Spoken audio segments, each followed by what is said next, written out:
Hello, welcome dear learners. In this particular video we're talking about homeostasis, and we want to explain how this homeostasis works when it comes to blood sugar, or what we normally call blood glucose levels. So what I want you to have in mind before we explain this, we have a condition that we know, most of us. This condition is called diabetes, and to be specific, this one is called diabetes mellitus. Okay, it's a very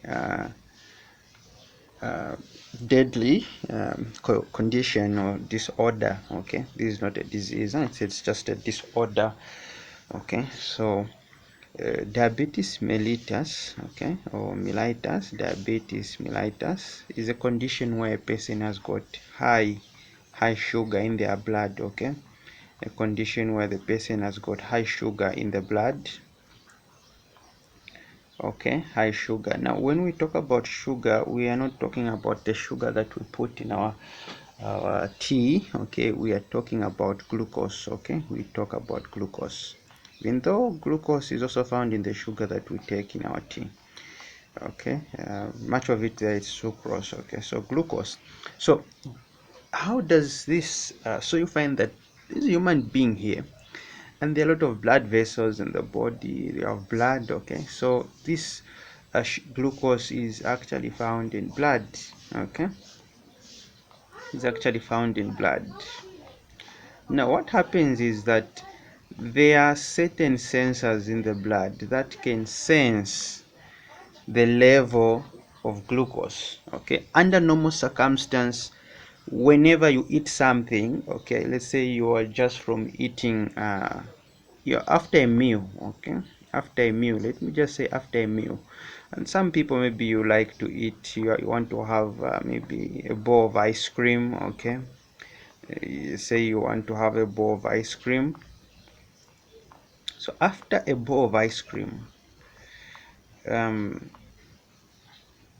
there are a lot of fats there, a lot of sugar there. Okay, so you will have a high blood sugar in your blood for a few minutes or seconds before the blood notices that, actually, before the sensors notice that your blood has got high levels of glucose. Okay, so we have what we call the normal.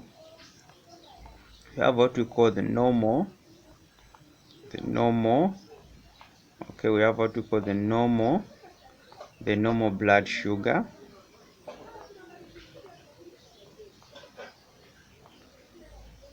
We have what we call the normal blood sugar. Okay, so this normal blood sugar should not be high, should not be low. Okay, we have low blood sugar and high blood sugar, but the most common one is high blood sugar. Okay, so now we have this structure in the human body. This is a very important structure here, and this structure, we call it is called the pancreas. It's a very important structure that God created in the human body to control, okay, to monitor. It does a lot of things, not just about glucose blood level. Okay, so it's called the pancreas. This yellow structure here, it's connected. You see there's a connection that it has with the liver there. Okay, so the term blood sugar refers to glucose. Now we're trying to maintain the glucose levels at a constant level that we call a normal level. Okay, and this regulation is done by the pancreas, because the pancreas, it has the cells that we call islets of Langerhans, which produce hormones involved in blood sugar regulation. These cells are of two.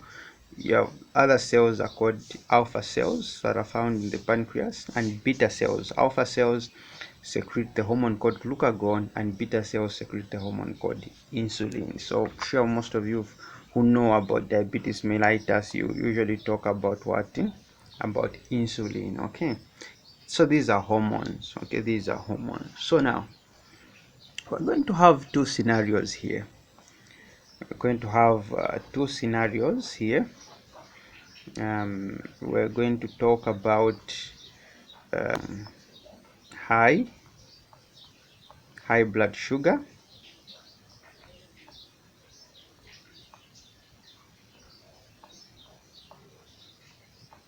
high blood sugar. We're going to talk about low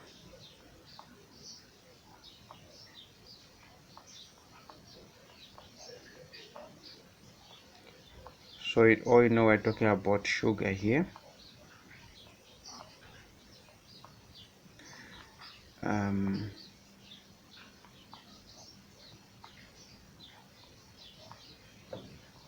So we have high blood sugar and low blood sugar. Okay, so when your blood sugar is high now, this pancreas has got these sensitive cells. Okay, the beta cells, they will detect that your blood sugar is high, and once they do that, these cells, they will secrete a hormone called insulin. Okay, insulin. And when your blood sugar is low, the alpha cells are sensitive and they'll secrete a hormone called glucagon. Glucagon.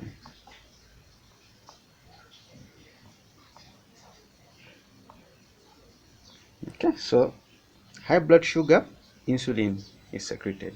Low blood sugar, glucagon. So now, in people that have diabetes, they have a problem with insulin. That is why their blood sugar is always high. Okay, they have a problem secreting insulin. Okay, they have a problem secreting what? Insulin.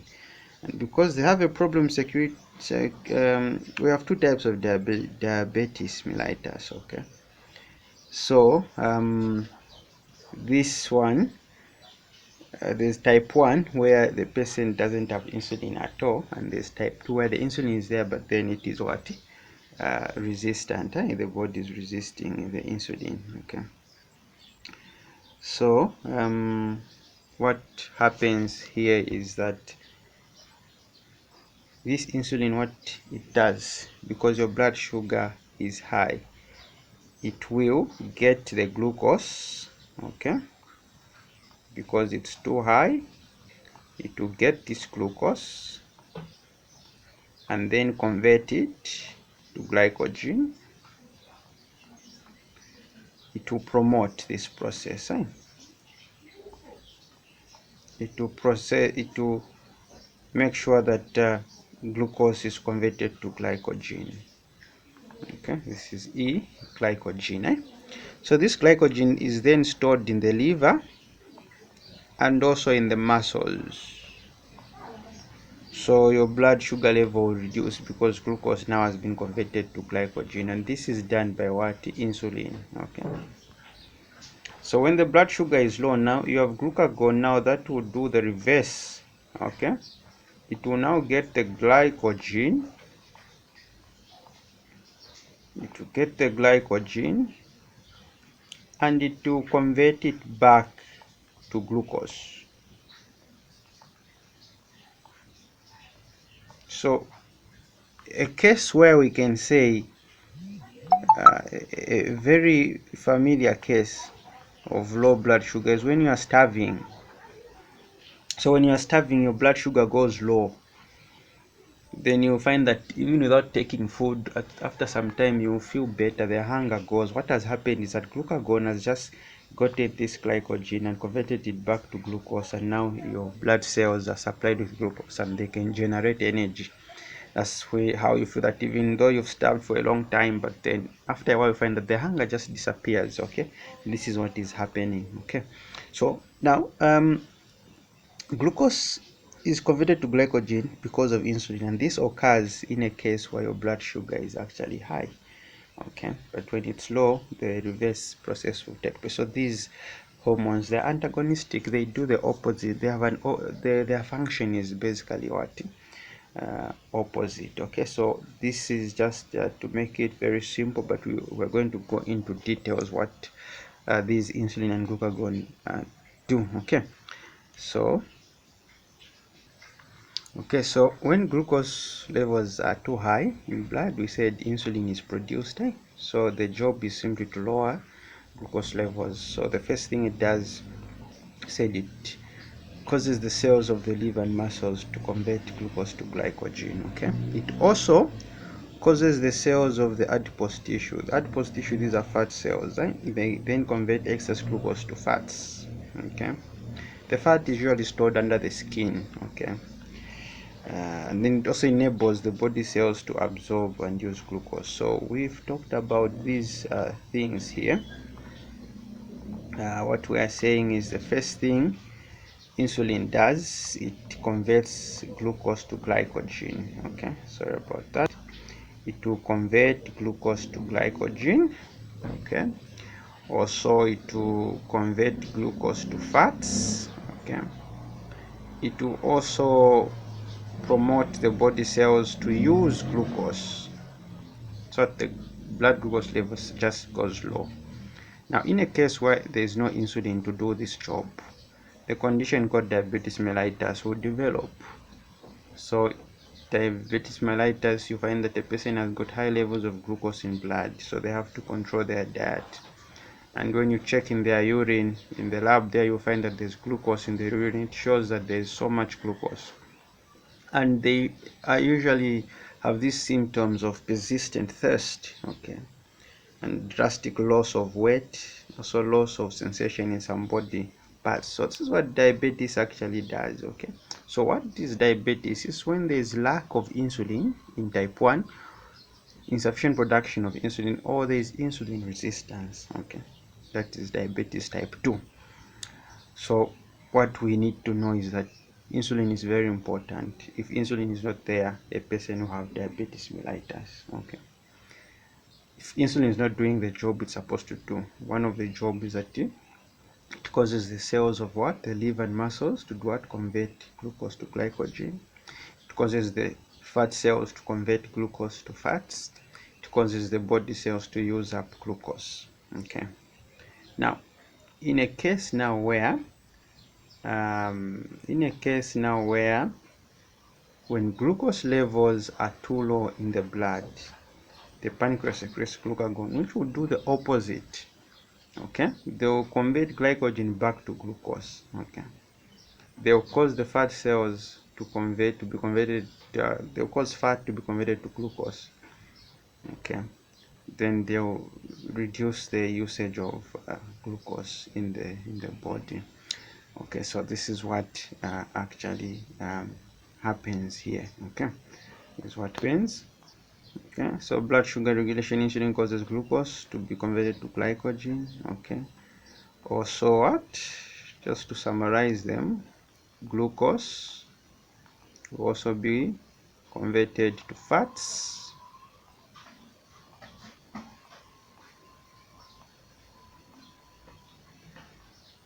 Okay, also glucose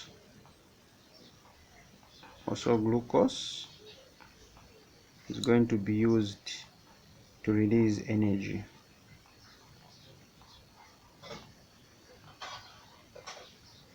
Okay, so the opposite happens here. Yeah? Fats are converted to glucose. This is why when you feel hungry for some time, the hunger goes away. Just know that your fat in the body is converted to glucose. Okay, and this process will be utilized less. Also, you find to feel weak when you haven't eaten because there's no energy. Okay, there's no energy. So I hope you've learned something here. We'll continue looking at other types of homeostasis. We've looked at thermoregulation, blood sugar. Now we're going to look at how the body regulates the amount of salts and water in the body.